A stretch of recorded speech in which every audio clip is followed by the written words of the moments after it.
3교시 시작하도록 하겠습니다. 업무지역 범위, 업무범위인데요. 업무지역 범위는 시험에 거의 안 나옵니다. 특히 법 7638호 부칙 제6조 2항의 규정에 의해서 등록을 한 것으로 보는 자, 이게 정식 명칭인데요. 우리 법 조문이 보면 총칙이 있고요. 총칙이 있고 그 다음에 보칙, 보충적 규칙이 있고요. 그리고 부칙이라는 게 있습니다. 부수적 규칙이에요. 부칙은 그래서 주로 시행 시기, 법이 언제부터 시행된다 이런 게 나와 있습니다. 그 출제위원들이 부칙을 찾지를 못한다고 부칙이 헷갈려 가지고 그래서 지금 최근 16년간 부칙 개혁 공개사 복덕방 하던 분들 옛날 자격증 없이 이분들에 대해서는 시험에 안 나왔다고 최근 16년간. 이게 포함되어 있으니까 당연히 이 업무지역 범위에 대해서도 시험에 안 나왔어요. 쉽게 말하면 자격증 따면 전국에 있는 거 다 가능해요. 어디든 여러분들이 자격증 따가지고 이천에 등록을 해도 제주도에 있는 아파트 중개도 되고 서울 거 중개도 되죠. 근데 부칙 개공은 시도 안에 있는 것만 가능하다고요. 자격증 없는 분들은. 근데 이게 시험에 16년간 안 나왔다고요. 그래서 넘어가겠습니다. 시험에 안 나온 거 굳이 너무. 우리 책에 지금 119페이지를 보시면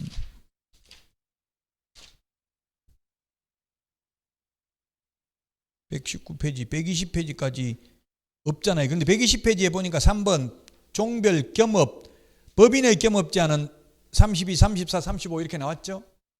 이 교과서를 보시라고 어디가 중요한지. 이 업무 지역 범위는 안 중요한데 이 겸업, 부칙 개공, 업무 지역 범위는 안 중요한데 겸업이 중요한데요.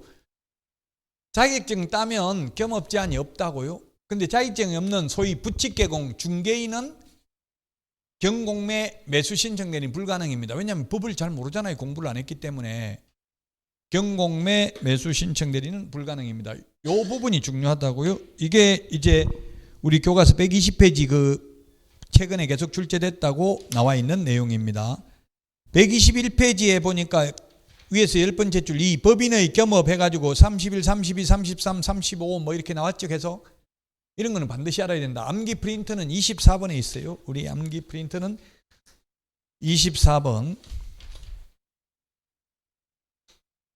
암기 프린트는 24번에 있는데 중요하다고. 지금 암기 프린트 24번에 있는 게 지금 칠판에 있는 겁니다. 아까도 말했지만 우리나라의 법인 숫자가 지금 거의 1000개도 안 돼요. 11만 개 중에서 1%도 안 된다고요. 그 이유가 제가 법인하는 사람한테 인터뷰를 해봤어요. 왜 법인 차렸습니까? 법인하는 이유가 뭡니까? 제가 책 쓰려고 그러니까 솔직하게 익명으로 할 테니까 이름은 안 밝힐 테니까 알려주세요 했더니만 두 가지 부류가 있더라고. 제가 인터뷰를 해보니까 법인하는 이유가 첫 번째는 돈을 너무 많이 벌어가지고 소득세 내는 게 돈이 세금을 너무 많이 나와서 법인 차렸다 하더라고. 법인 차리면은 회사잖아요. 회사는 비용 처리하기가 쉽다고. 법인은 법인세를 내잖아요. 법인세.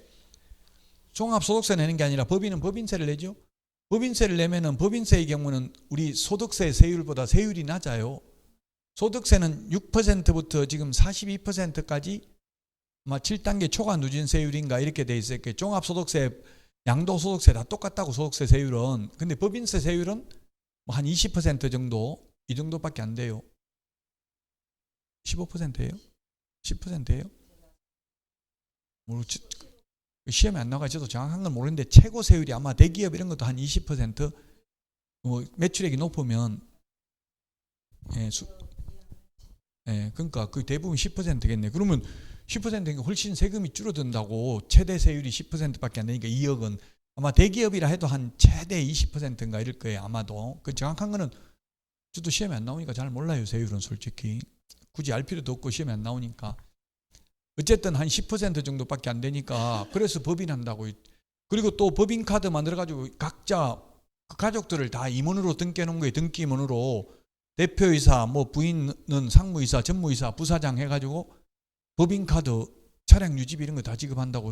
그러면 다 비용 처리하면 세금 낼 게 없잖아요. 그래서 보통 법인하는 분들이 그래서 법인을 하고요. 세금 줄이려고. 또 한 부류는 어떤 분들이 있냐면은 명함에다가 대표이사 이렇게 적는 게 나쁘게 말하면 사기치려고, 좀 좋게 말하면 좀 있어 보이게 하려고, 그 있어 보이게 하는 게 옛날에는 좋은 것 같지만, 저도 명함에 부동산학 박사, 뭐 공인중개사 이런 게 하니까 사람들 받아보고 재수 없다면서 찢어버리더라고. 그러니까 너무 막 이렇게 잘난 척 해봐야 요즘은 겸손한 게 중요해요.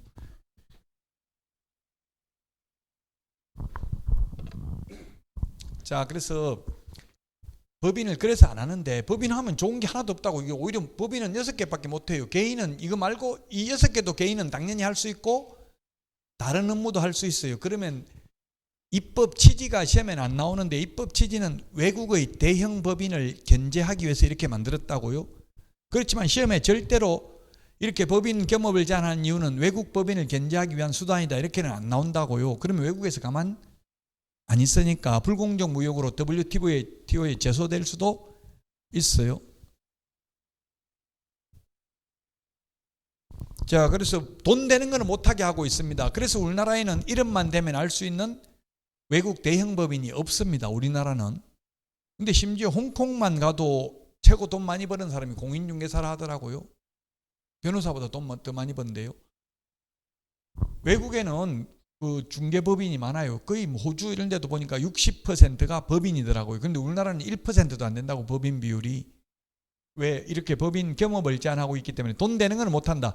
임대업은 안 되고 임대 관리 대행하는 것만 된다고요.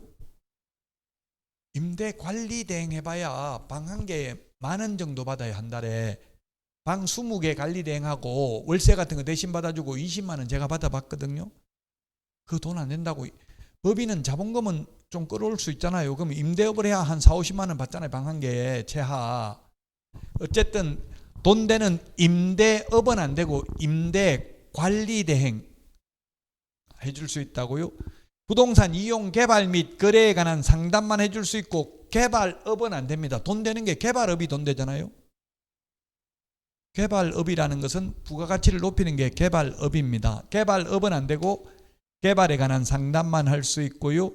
그 다음에 개업공개사를 대상으로 경영기법 및 경영정보 제공할 수 있다. 컨설팅, 프랜차이즈, 가맹점업 할 수 있다는 이야기입니다. 시험에 공인중개사를 대상으로 X로 출제됐어요. 일반인을 대상으로 X로 출제됐어요. 프랜차이즈, 가맹점은 개업공개사를 대상으로 할 수 있다고요. LBA 법률중개사 간판 일률적으로 달아주고 한 달에 1년에 99만 원 내라 하고 이랬어요. 옛날에. 뭐 그 간판 보면 똑같은 거 프랜차이즈 그런 거 있을 텐데, 부동산 114, 부동산 뱅커 뭐 예를 들면 뭐 이런 거 있죠. 그런 가맹점업 법인 할 수 있다고요. 누구를 대상으로? 공인중개사 X, 개업 공인중개사를 대상으로. 주택, 상가 분양 대행할 수 있다. 토지 분양 대행은 안 됩니다. 주택, 상가 분양 대행할 수 있다. 분양업은 안 된다. 분양업이라는 것은 자기가 지어서 분양하는 게 분양업이고, 분양 대행업은 남이 지어놓은 걸 대신 분양하는 게 분양 대행업입니다. 분양업을 하면 50%는 남는다 하더라고요. 제 아들이 시멘트, 지금은 회사 옮겼는데 옛날 시멘트 회사 다니는데 아파트 한 채 짓는데 시멘트 값은 200만 원도 안 된대요. 옛날에는 더 적었다고. 시멘트 값은 얼마 안 된다고, 1%도 안 된다고 아파트 가격에서 한 채 짓는데. 근데 뭐가 더 비싸겠어요? 인건비가 최고 비싸다. 인건비가. 시다발이 노가다 해도 거의 한 20만 원 가까이 줘야 되나 보더라고요. 28만 원? 나는 저는 해보려고 하니까 15만 원.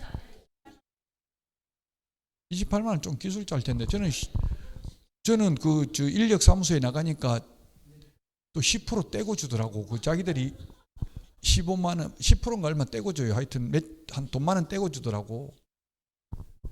인력 사무소가 운영하는 그게 돈 되겠더라고. 새벽에 그 나가니까 저보고 에이 박씨 그러더라고. 아 예 이러면 그럼 이름도 없어 그냥 박씨 김씨 이렇게 해요.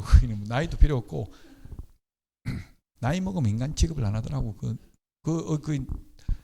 늙은 박씨 빨리 와보소 이렇게 불러요.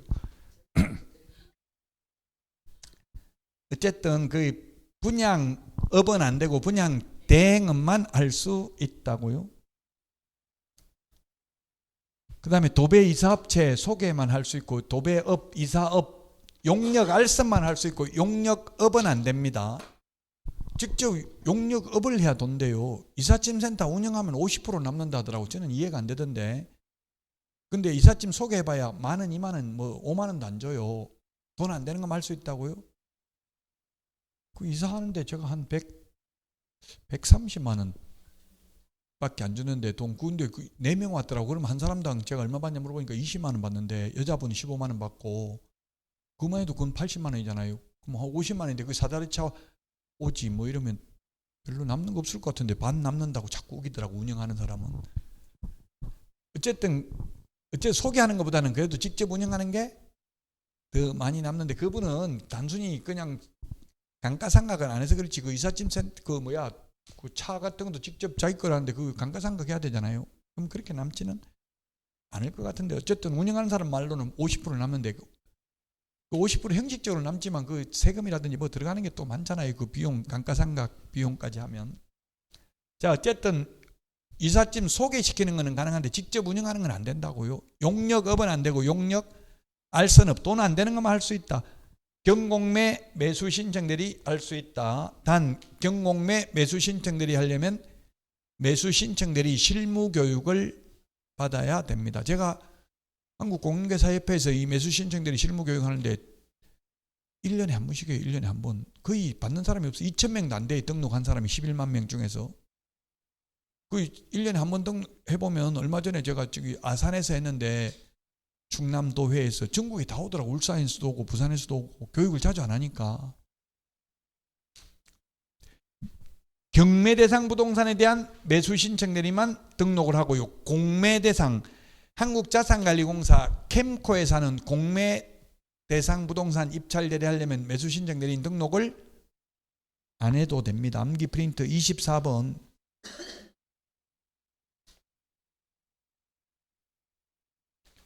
동그라미 6번에 부칙개공은 불가라고 돼 있죠. 부칙개공이 옛날에 복덕방 자격증 없이 하던 분들입니다. 요건 시험에 거의 나온다고 봐야 돼요.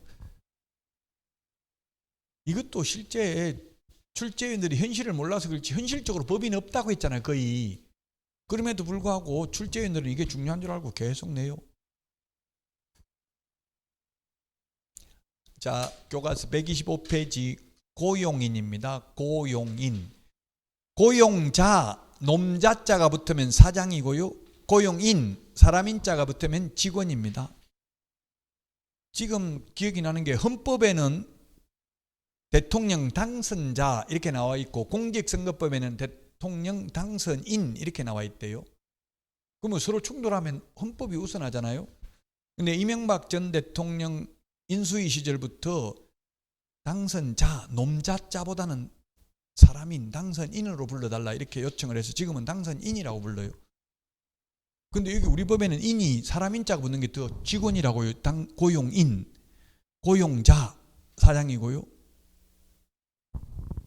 노사관계 할 때 노동자, 사용자가 사장이죠. 노사, 노동인이라고는 안 부르고 노동자라고는 하는 것 같던데요. 어쨌든 이 고용인이 직원이라고요. 고용자가 사장이고요. 근데 시험에 고용자라고는 안 나와요. 그냥 개업공개사라고 나와요. 고용인은 직원이고요. 그럼 고용인은, 직원은 두 가지가 있어요. 자격증 따가지고 취직한 사람을 소속공개사, 자격증 없이 취직한 사람을 중개보조원이라고 합니다. 그러면 자격증이 있는 소속공개사는 중개 업무를 하거나 또는 보조할 수 있습니다. 둘 다 가능해요. 그러나 보조원은 중개 업무는 못하고 보조만 할 수 있습니다. 실제 있었던 일입니다. 중개보조원이 학원 1년 다녔는데 떨어졌어요. 그래서 취직을 했어요. 그 손님이 집 구경시키러 데리고 가니까 실장님 은행 융자는 얼마입니까? 도배는 깨끗합니까? 자꾸 묻는 거예요. 그 확인 설명하는 거잖아요. 그래서 보조원이 뭐라고 했냐면 저는 중개보조원이므로 절대 중개 업무는 할 수 없으므로 말할 수 없습니다. 이렇게 해가지고 그럼 집 보러 가는 사람이 뭐 이런 재수없는 인간이 다 있냐, 이런 사람 처음 본다 이래가지고 그럼 안 보러 가겠다 이러니까 또 안 보면 우리 사장님한테 혼나요. 보기는 보러 가야 됩니다.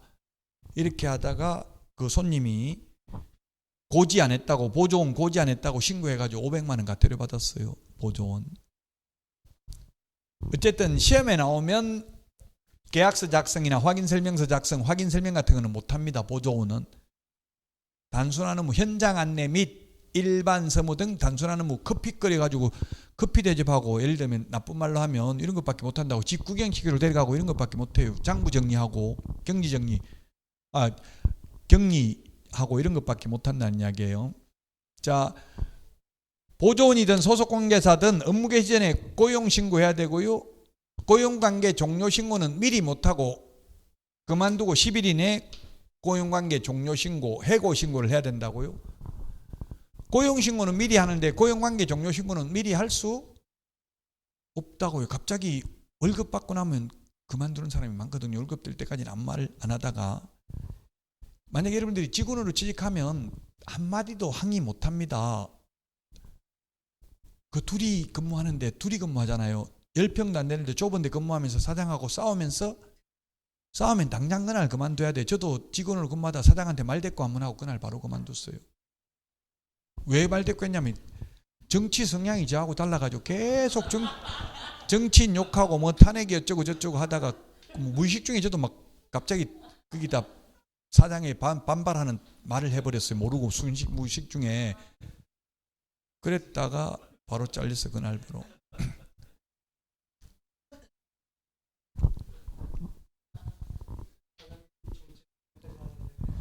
그러니까 웬만하면 정치적 이야기는 안 하는 게 좋아요. 형제간들 지금 탄핵 이혼이 많이 급증하고 있대. 부부간에도 지금 뭐 탄핵된지 안 된지 이런 것 때문에 이혼하는 게 지금 엄청 많이 늘고 있대요. 부부간에도.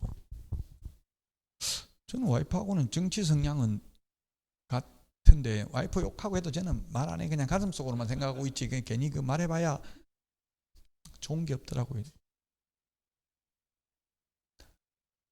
주께서 가족들 카톡 단톡방에도 막 계속 그런 거 올리고 그러니까 미치겠어. 완전히 탈퇴하려니까 또 카카오톡에서 나가면 나간 게 딱 표시가 되잖아요. 그래서 있어요. 그거 좀 가르쳐 주세요. 그럼 내가 좀 탈퇴를 해야 되겠네. 그 나가는 게 보일까봐 지금 못 하고 있는 게 몇 개 있거든. 그것도 있어요. 또 몰래 나가는 거.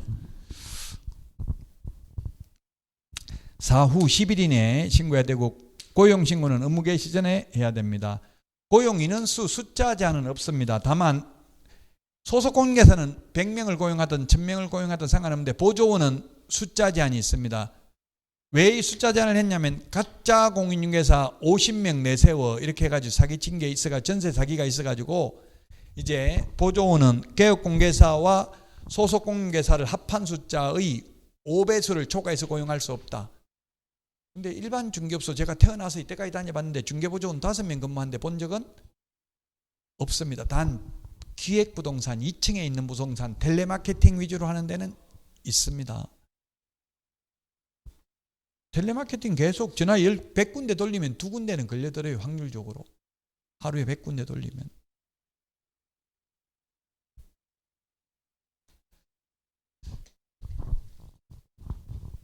자, 127페이지 기본서에 있는데요.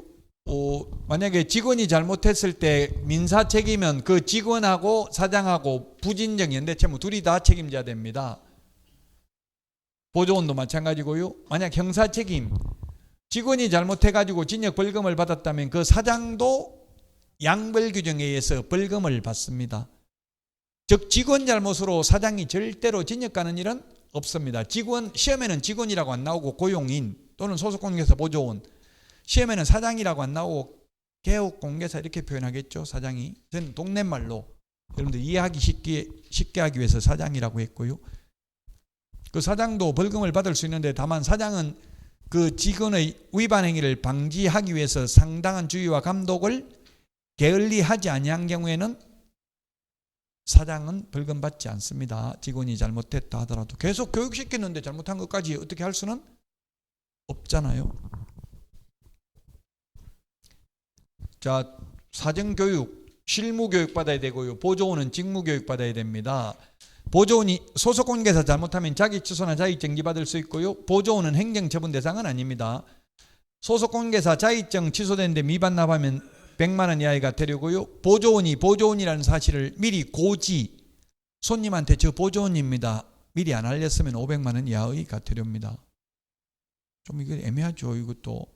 그러니까 명함에다가 보조원으로 새겨 다니는 게 바람직하다. 그럼 명함 줬으면 그 보조원이라고 적혀져 있는데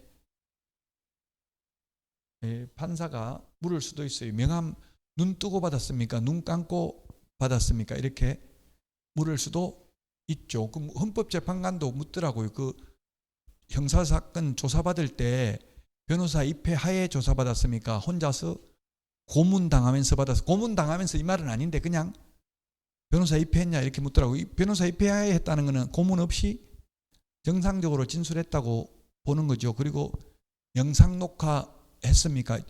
영상 녹화를 하더라고요. 저도 제가 미성년자 데리고 조사받으러 가봤는데 영상 녹화해도 되겠습니까? 묻더라고요. 뭐 하라고 했어요. 영상 녹화하니까 부드럽게 묻더라고요. 이거 알고 위반했냐 모르겠냐. 어린애가 했으니까 몰랐습니다. 묻는 거 보니까 처벌 안 하려고 묻는 거예요. 검사가 처벌 안 하려면 부드럽게 묻고 처벌하려고 딱 하면 압박 질문이 계속 들어와요. 물으면 또 그게 또 계속 압박을 가하죠. 자, 소속공인계사의 경우 계약서 작성했다면 당해물을 수행했다면 서명 및 날인해야 되고 확인설명서 작성했다면 서명 및 날인해야 돼요. 모든 소속공인계사가 계약서에 서명 날인해야 되는 게 아니라 직원이 10명 있으면 그 업무를 관여한 1명만 하면 돼. 1명이 했으면 다 하는 게 아니고요. 해당 업무를 수행한 소속공인계사가 있다면 인장등록은 업무를 수행했든 안 했든 인장등록은 다 해놔야 돼요. 자격증 개시도 다 해놔야 돼요. 소속공인계사는 부동산 거래 신고서 제출을 대행할 수 있는데 보조원은 전부 불가능이고요. 이 계약서 서명 날인할 의무 없습니다. 시험에 나왔는데 2번 보조원이 계약서에 도장 찍을 의무는 없는데 사장하고 같이 도장을 찍어도 위반은 아니다. 물론 시험에 도장이라고 안 나오고 인장이라고 나와요. 인장등록. 저는 좀 동네말로 썼고요. 이해를 쉽게 하기 위해서 시험에는 동네말로 나오는 게 아니라 법조문에 있는 대로 출제됩니다. 사장 이런 말 안 나와요. 직원 이렇게 안 해요. 표현을. 개업공개사라고 표현하겠죠. 사장은. 자, 분사무소 책임자 소속공인계사는 가능한데 보조원은 안 됩니다. 왜냐하면 책임자는 공인중개사이어야 하기 때문에. 책임자가 가능하다고 해서 남의 회사 책임자 되는 건 안 되겠죠. 이중소속이 돼서 자기 회사 책임자는 될 수 있다고요.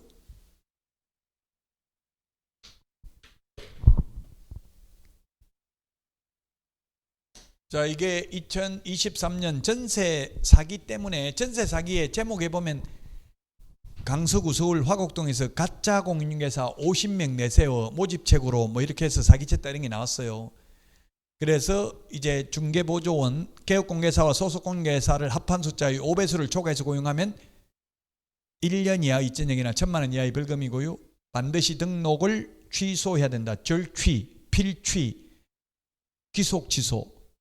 그리고 보조원이라는 걸 고지하지 않았을 때 500만 원 이하의 과태료, 사장도 500만 원 이하의 과태료. 다만 사장이 그 위반 행위를 방지하기 위해서 상당한 주의와 감독을 게을리하지 아니한 경우에는 그러하지 않는다. 인장 등록, 인장이 도장이에요. 도장을 등록한다는 말은 그 여러분들이 중개사무소에 가보면 등록증이 게시되어 있는데 가운데 도장 찍혀 있어요. 그게 등록한 인장이에요. 그 도장을 계약서에 찍었는지 안 찍었는지 보고 다른 도장 찍었으면 신고하면 인장 등록, 인장 사용 안 하는 걸로 업무 정지당합니다. 그런 손님들도 있어요. 도장 다른 거 찍었네요. 내 신고할 건데 돈 얼마 안 주면 돈 얼마 달라 이렇게 막 협박 안 하고 은근히 그렇게 좀 급주는 경우가 있어요. 그러니까 웬만하면 법을 지키려고 노력해야 됩니다. 자, 인장 등록을 하는데 법인인 경우에는 상업등기규칙에 의해서 신고한 법인의 인장입니다. 법인 대표자 인장하면 X입니다. 대표자 자연인 인장이 아니라 법인 인감도장이어야 한다고요. 법인도 별도의 사람이죠. 법인 인감도장을 등록해야 되고요. 단 분사무소에서는 법인의 대표자가 보증하는 인장을 주된 사무소 등록관청에 등록할 수 있다. 하여야 한다가 아니라 할 수 있다. 이 말은 따로 안 하고 주된 사무소 도장을 가져다 사용해도 된다라는 뜻입니다. 그런데 현실적으로 분사무소는 우리나라에 거의 없습니다. 현실적으로는 법인이 거의 없다고 했잖아요. 1%도 안 된다고 했잖아요. 등록관청에 등록하고요. 인감도장이기 때문에 법인은 인감증명서를 제출해야 됩니다. 그러나 개인의 경우에는 인감도장이 아니라도 됩니다. 법인은 도장 크기 제한이 없잖아요. 개인은 인감도장이 아니라도 되고 막도장이라도 되기 때문에 그 크기 제한은 있습니다. 7mm 이상 30mm 이내의 실명도장이어야 합니다. 실명도장이어야 합니다. 아바타, 닉네임, 예명, 가명은 안 됩니다. 요즘 유명한 스타 전한길 역사 강사 있는데 그분은 예명입니다. 그 실명이 아닙니다. 그래서 전한길 도장 이렇게 하면 안 된다고 그거는 처벌받아요. 나후나 너후나 다 본명 아니잖아요. 태지나 이런 거 다 본명 아니죠. 그 실명 도장해야 된다. 실제 성명이 나타난 인장해야 된다. 가명, 예명, 아바타, 닉네임은 안 됩니다.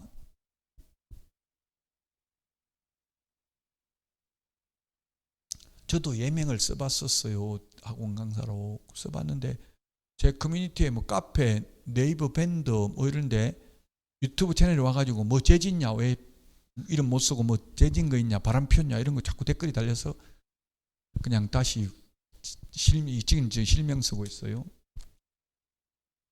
시험에 7mm 이상 30mm 이내 이거 숫자 시험에 나왔고요. 암기 프린트 39번에 숫자 7은 정리되어 있습니다. 39번에 13번에 있네요. 39번에 13번 시험에는 어떻게 나왔냐면 10mm 이상 40mm 이내 X 이렇게 출제됐습니다. 기출문제.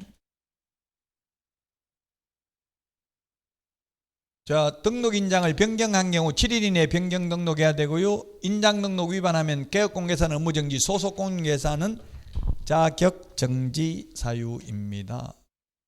자, 휴업, 폐업, 재개, 변경 신고입니다. 우리 공인중개사법도 99%가 사법이 아닌 공법적 요소로 이루어져 있습니다. 지금 헌법도 공법이라고 했죠. 헌법도 공법이고 형법도 공법입니다. 국토의 계획 및 이용에 관한 법률도 공법입니다. 우리 공인중개사법도 99%는 공법적 요소예요. 만약 사법적 요소로 이루어져 있다면 내 사무소 내 돈 내고 내가 월세 내고 있는 사무소 내 마음대로 문 닫는 건 자유잖아요. 만약에 공법이 아니라면. 그런데 공법적 요소로 이루어져 있기 때문에 자유가 아닙니다. 미리 문 닫겠다고 신고해야 돼요. 그냥 문 닫아버리면 안 되고요. 휴업신고, 폐업신고를 미리 해야 됩니다. 사전에. 신고는 사전 신고인지 사후 신고인지를 좀 주의하셔야 됩니다. 아까 사무소 이전은 옮기고 나서 10일 이내에 신고한다고 했죠. 인장 등록, 변경 등록도 변경한 후 7일 이내에 사후 변경 등록하면 됩니다. 근데 휴업, 폐업, 재개는 미리 신고해야 됩니다. 미리 사전 신고입니다. 단 3월 초과해서 휴업하는 경우만 신고합니다. 2개월 휴업하면 시험에 나왔어요. 딱 2개월이 시험에 나왔는데 시험에는 딱 3개월만 휴업하려고 하고 하더라도 신고할 필요 없습니다. 제가 국토부에 미리 신고하라고 했었는데 2개월 하려고 마음먹고 2개월 했는데 2개월 지내가지고 마음이 바뀌어서 2개월 더 하려고 드는데요. 처음부터 마음이 4개월 하려고 마음먹었으면 신고를 해야 되는데 중간에 마음이 바뀌는데요. 어떻게 할까요? 지금이라도 신고할까요? 하니까 네 맘대로 하세요 이러더라고요. 즉 현실적으로 휴업하는 사람은 거의 없습니다. 현실적으로는 그냥 이론적으로 시험에 나올 뿐이고요. 왜 그렇겠어요? 휴업을 해도 사무소 월세 계속 내야 된다고, 보험 가입해야 된다고, 그럼 돈 계속 들어가고 까먹고 있는데 그 문 닫아 놓으면 손님 다 끊기잖아요.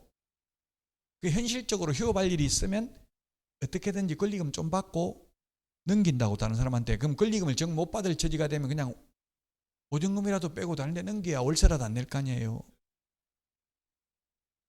문 닫아 놓고 휴업하고 월세 꼬박꼬박 낸 사람은 없다고 현실적으로.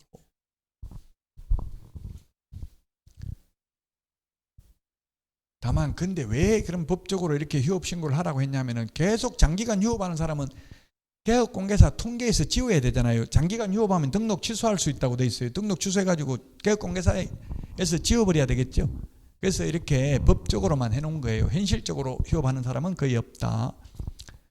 자, 휴업하려면 이제 업무 안 할 거니까 등록증 반납해야 된다. 그럼 반납하는데 제가 아까 보통 제출하는 거는 사본 제출한다고 했는데 이거는 사본이겠어요? 원본이겠어요? 업무 안 하려고 제출하는데 복사해서 제출해 놓으면 업무할 수도 있잖아요. 원본 가지고. 이거는 원본 제출해야 됩니다. 사본 제출이 아니고 굳이 해석하자면 원본, 사본 안 나와 있는 거는 그건 원본이에요.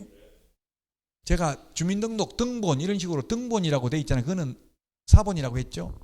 원본은 동주민센터에 보관하고 있고 원본과 똑같이 그 복사된 거라고요.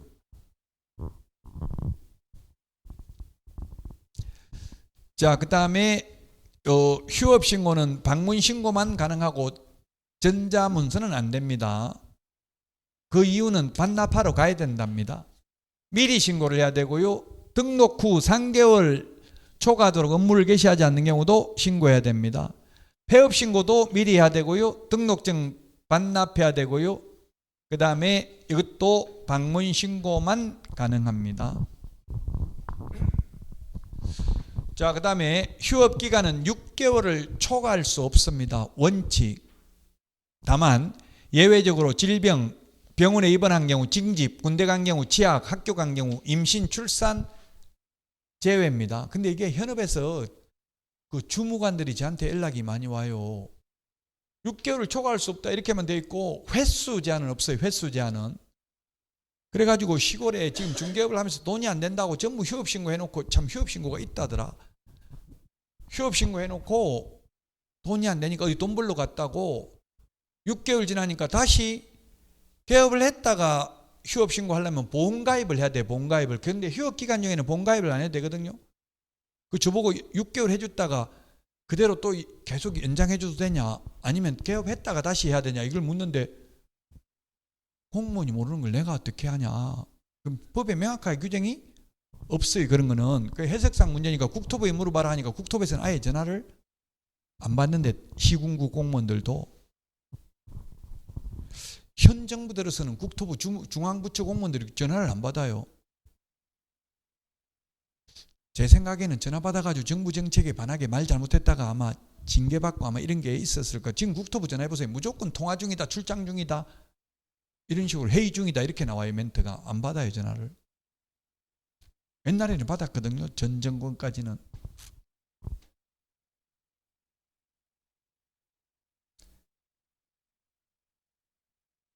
임신 출산하면 6개월 초과해서 할 수 있다. 자, 그 다음에 재개, 변경, 재개 신고, 변경 신고도 미리 다시 업무하겠다고 신고를 해야 됩니다. 단 요거는 전자문서도 가능합니다. 재개, 변경 신고는. 휴업, 폐업은 반납하러 가야 되니까 전자문서 안 된다고 했는데 그러니까 어떤 분 또 질문하더라고요. 재개 신고도 반납돼 있는 거 다시 받으러 가야 되지 않냐. 이렇게 따지니까 논리적으로 보면 그것도 일견 맞는 것 같죠. 그 논리적으로 법조문에 이렇게 돼 있어요. 그건 어쩔 수 없어요. 저도 물어봤어. 그 국토부에 이거 받으러 가야 되는 거 아니냐 하니까 오기 싫으면 그 우편으로 받을 수도 있습니다 이러더라고. 택배. 그럼 택배비는 누가 내냐 하니까 네가 내야 된다 이러더라고요. 어쨌든 가기 싫으면 그냥 택배로 받을 수도 있다는 이야기예요. 어쨌든 결론만 시험에 나온다고 휴업, 폐업은 방문 신고만 가능하고 전자문서는 안 되는데 재개, 변경 신고는 방문 신고도 가능하지만 전자문서는 인터넷으로 하는 거예요. 전자문서도 가능하다. 재개 신고를 받은 등록관청은 등록증을 즉시 반환해야 된다. 지체 없이가 아니라 즉시라는 표현은 공인중개사법에 여기 한 번만 나옵니다. 나머지는 전부 지체 없이입니다. 지체 없이. 이게 지체 없이 즉시 이게 논란의 여지가 있어요. 즉시가 뭐 똑같은 말은 아니에요. 즉시가 좀 더 빠른 개념이 즉시는 민원 처리에 관한 법률에 하면 3근무시간 안에 원칙적으로 처리해야 되는 게 즉시고요. 지체 없이는 상당한 이유 없이 지체하면 안 되는 걸 지체 없이라고 합니다. 지금 뭐 최상목 권한대행은 헌법재판관 임명 안 하는 게 위헌이라고 했는데도 임명을 안 하고 있잖아요. 그 이제 헌법을 위반해도 형사처벌 규정은 없어요. 만약 그만두고 나면 별도로 이제 직무유기 이런 걸로 누가 고발을 하면 처벌받을 개연성도 있어요. 근데 헌법 위반에도 처벌 규정은 없어요. 형사처벌 규정은. 지체 없이 임명해야 되는데 지체 없이가 며칠인지 규정이 없다고요. 상당한 이유가 있었다. 그러면 또 다툼의 여지가 있는 거예요. 지체 없이는 상당한 이유 없이 지체하면 안 될 때 쓰는 게 지체 없이죠. 이 법조문에는 명확하게 뭐 며칠 이내 이렇게 안 하고 지체 없이 상당한, 민법에 보면 뭐 상당한 이런 걸 많이 해놨잖아요. 그렇게 법을 만든 이유는 제 생각에는 변호사들 돈 벌어먹으려고. 명확하게 해놔버리면 변호사 필요 없잖아요. 예, 아마 그런 여러 가지 입법자 여도가 있지 않았나 하는 생각이 들어요. 명확하게 해버리면 그냥 변호사도 필요 없고 그냥 AI가 재판하는 게 더 빠르다고 명확하게 다 규정되어 있으면, 그러니까 상당한 이렇게 되어 있으면 그 상당한 여부는 인간의 두뇌로 판단해야 되는 AI가 못하고, 상당한 이유가 있는 경우를 제외하고는 그 상당성이 이제 사람이 판단해야 되니까. 그렇죠. 뭐 탄핵을 하는 것도 중대한 위반을 한 경우 그 중대한지 경미한지가 인간이 판단해야 될 부분이라고요. 지금 보니까 위반했을 좀 약간 의심은 든다. 그러나 중대한 위반이라고 보기는 어렵다. 뭐 이래서 기각되거든요. 그러니까 그거 이제 인간이 해야 될 부분이라고요. 안 그러면 AI가 합니다. 명확하게 다 돼 있으면. 어쨌든 여기는 적시에 적시. 3근무 시간이 6시 마치려고 하는데 공무원들 마치기 5분 전에 와서 해달라면 짜증내요, 안 내요? 적시라도 안 해줘도 된다고. 3근무 시간 안에는 해야 돼요. 물론 시험에 3근무 시간 이런 게 나온 적은 없고요. 자, 법인의 분사무소는 주된 사무소와 별도로 휴업, 폐업, 재개, 변경 신고할 수 있다. 휴폐업 신고 시 사업자 등록 휴폐업 신고도 같이 할 수 있다. 또는 반대로 사업자 등록 휴폐업 신고하면서 중개사무소 휴폐업 신고도 같이 할 수 있다. 제가 등록을 하러 등록관청에 가봤고요. 사업자 등록증 내로 세무서에도 가봤는데 어디가 줄 서서 기다릴 것 같아요. 번호표 뽑아서 기다리는 데가. 등록관청은 한 번도 저 외에 다른 사람이 있는 걸 본 적이 없어요.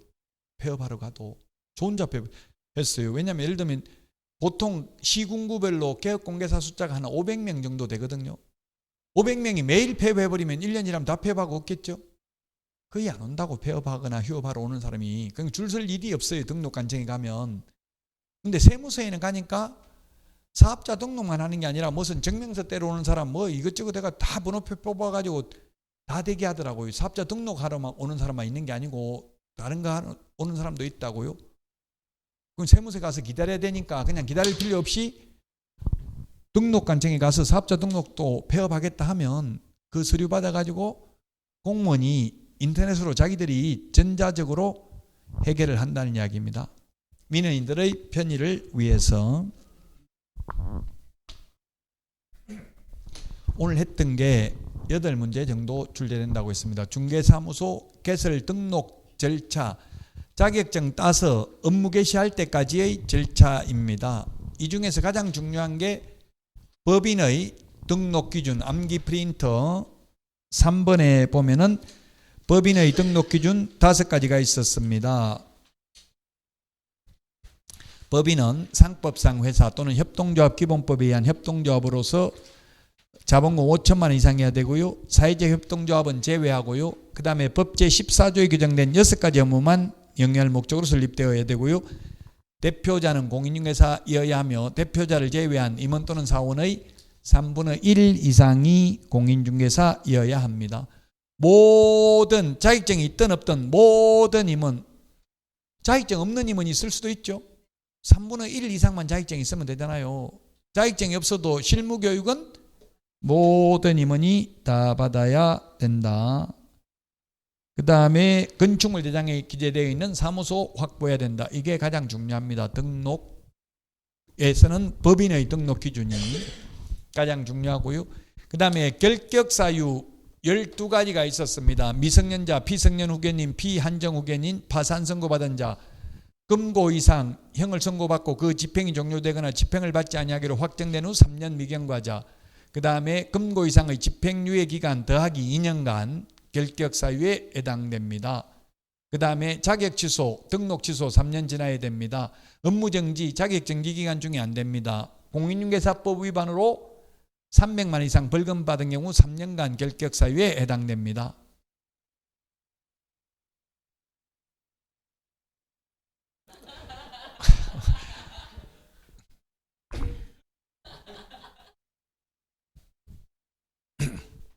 독일 속담에 위붕 마스터 된 마이스터 이런 말이 있습니다. 즉 연습이 명인을 만든다. 계속 반복하면 물방울이 바위에 구멍을 뚫을 수도 있습니다. 반복하는 수밖에 없습니다. 저번 주 결석하셨잖아요. 그러니까 리듬이 깨지면 안 된다고. 가급적이면 결석을 하지 마세요. 결격 사유 반드시 나오고요. 그 다음에 사무소 1등록 1사무소고요. 법인의 경우 분사무소 둘 수 있다. 분사무소는 주된 사무소가 속한 시군구를 제외한 시군구별로 설치하되 시도별로가 아니라 시군구별로 일개소를 초과할 수 없다. 분사무소 책임자는 공인중개사이어야 한다. 공동사무소에 제한 없이 가능한데 단 업무정지 기간 중에는 공동으로 사용할 수 없다. 업무 못하게 정지시켰는데 공동으로 해가지고 업무해버리면 업무정지의 실효성이 없는 거잖아요. 그래서 업무정지 기간 중에는 공동으로 사용할 수 없다. 다만 그러나 처음에 A, B 두 명이 업무를 같이 공동으로 사용하다가 A가 업무정지 당하면 나머지 B는 계속 업무할 수 있습니다. 공동으로 사용하려면 그 사무소를 사용할 권리가 있는 다른 개업 공인중개사의 사용 승낙서가 있어야 된다. 건물주 승낙서가 아니고요. 그 다음에 법인의 겸업 제한 암기 프린트 24번에 법인이 겸업할 수 있는 것 6가지가 있습니다. 이거 외의 업무를 하면 등록을 취소할 수 있습니다. 주택상가 관리 대행은 되는데 임대업은 안 됩니다. 그 다음에 개발에 관한 상담은 할 수 있는데 개발업은 안 됩니다. 그 다음에 경영기법, 경영정보 제공, 즉 컨설팅 해줄 수 있는데 프랜차이즈 가맹점 할 수 있는데 개업 공인중개사가 대상입니다. 공인중개사 대상 X. 주택 상가 분양 대행은 가능한데 토지 분양 대행은 안 됩니다. 택지 분양 대행은 안 됩니다.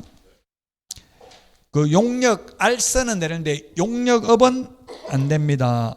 그 다음에 경공매 매수 신청 대리 가능한데 이거는 부칙 개공은 안 됩니다. 법인이 겸업할 수 있는 거는 개인도 당연히 겸업할 수 있습니다. 개인은 6가지도 할 수 있고 다른 업무도 할 수 있습니다. 단 부칙 개공은 경공매 매수 신청 대리는 할 수 없다. 고용인, 직원이 고용인입니다. 자격증 따가지 취직한 사람이 소속공인중개사, 자격증 없이 취직된 사람이 보조원입니다. 차이점은 보조원은 단순히 보조만 할 수 있고요.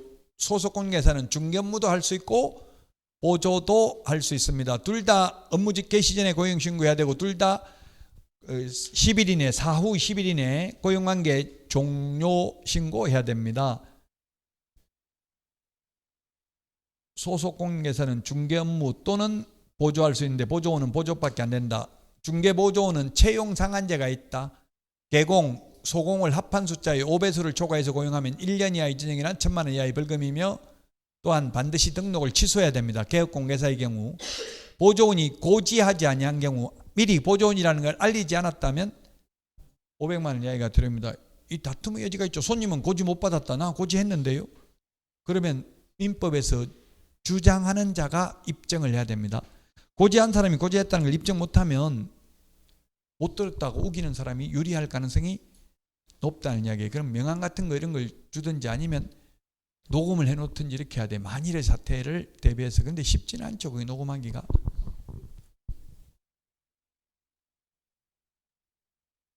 저는 녹음합니다. 와이프가 소리 지르고 욕하고 이러면 바로 휴대폰 가지고 녹음 시작합니다. 이러면 태도가 달라져요. 그럼 말을 조심해 녹음해놓으면 그거 가지고 나중에 증거로 사용할 수 있으니까요. 상대방 동의받을 필요 없어요. 내가 대화자로 참석하는 걸 녹음해도 됩니다. 명찰 보증 그렇게 해가 달고 있으면 좋죠. 그래가지고 같이 가고 있는 거 영상 같은 거 이거 셀카 같은 거 찍어 놓는 게 좋죠.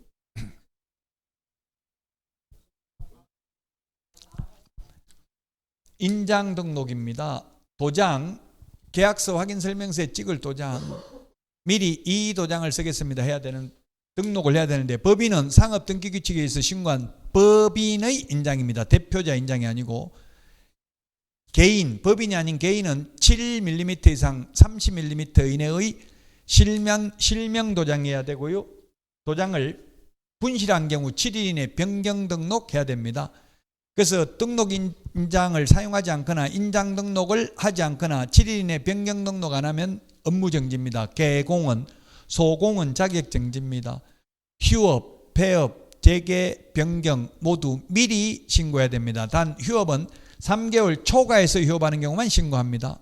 초과, 딱 3개월은 신고 안 해도 됩니다. 휴업, 폐업은 등록증 반납해야 됩니다. 방문 신고만 가능합니다. 재개, 변경 신고는 방문 신고도 가능하고 전자문서도 가능합니다. 3개월 초과 무단 휴업은 100만 원 이하의 과태료, 6개월 초과 무단 휴업은 임의적 등록 취소 사유에 해당이 됩니다. 8문제 정도 출제됩니다. 오늘 한 내용이. 이 제목 하나하나가 다 시험에 나올 수 있습니다. 다음 주도 역시 8문제 정도입니다. 중개계약. 중개계약이 뭡니까? 우리 집 팔아주세요. 예, 팔아드리겠습니다. 계약이란 민법에서 청약과 승낙의 의사표시 합치로서 이루어지는 게 계약이죠. 이게 사법적 요소입니다. 다 우리 공인중개사법이 99% 공법이라고 했죠. 계약은 사법적 요소니까 계약하고 안 하고는 자유입니다. 손님이 집 좀 팔아주세요 이러는데 개업공개사가 당신같이 재수없는 사람 집 내가 돈 안 벌으면 안 벌지 절대 못 팔아줍니다. 가세요. 사무소 들어오지 말고. 이렇게 했다고 처벌받아야 안 받아요? 공인중개사법 위반은 아닙니다. 다만 뭐 모욕감을 느꼈다고 모욕죄 이런 걸로 고소하면 또 약간 다툼의 여지는 있기는 하지만 단 공인중개사법 위반은 아닙니다. 그렇게 모욕감을 줄 필요 없고, 제 친구 하는 거 보니까 원룸 같은 거 오니까 자기는 토지 같은 것만 하는데 큰 것만 하는데 원룸 들어오니까 예, 그 앞에 저 사무소에 물건 많던데 우리는 없는데요. 저 앞에 사무소 한번 가보세요. 이렇게 이야기를 하더라고요. 그래서 친구한테 야 월세 하나 해도 20만 원씩 준대. 그러면 양타 치면 양쪽에 다 하면 40만 원 버는데 한 건 하면 왜 그러냐 하니까 아픈 사연이 있다 이렇게만 말하더라고요. 와이프하고 싸웠나 봐요. 원룸 해주고 젊은 여자가 아저씨 전기 담아 좀 갈아주세요. 이거 밤 11시에 오라고 해서 갈아주고 새벽 1시에 집에 들어갔대요. 그 살지 왜 왔냐 이렇게 해가 싸워가지고 그 다음부터 원룸 못한다더라고요. 그러니까 옆에 사무소에 넘기더라고요. 이게 중개계약입니다. 그 다음에 부동산 거래 정보망, 개업공개사 상호간의 정보를 교환하는 체계, 확인설명, 계약서 작성, 손해배상을 위한 보정설정, 금지행위, 계약금 등의 반환채무 이행보장제도. 이거 모든 건 시험에 의무와 책임이 나옵니다. 권리는 중개보수 받는 것밖에 없잖아요. 권리라고 해봐야 중개보수는 2문제밖에 안 나와요. 거의 의무와 책임에서 시험에 나온다. 자, 여기까지 하고 쉬었다가 오늘 문제 풀도록 하겠습니다.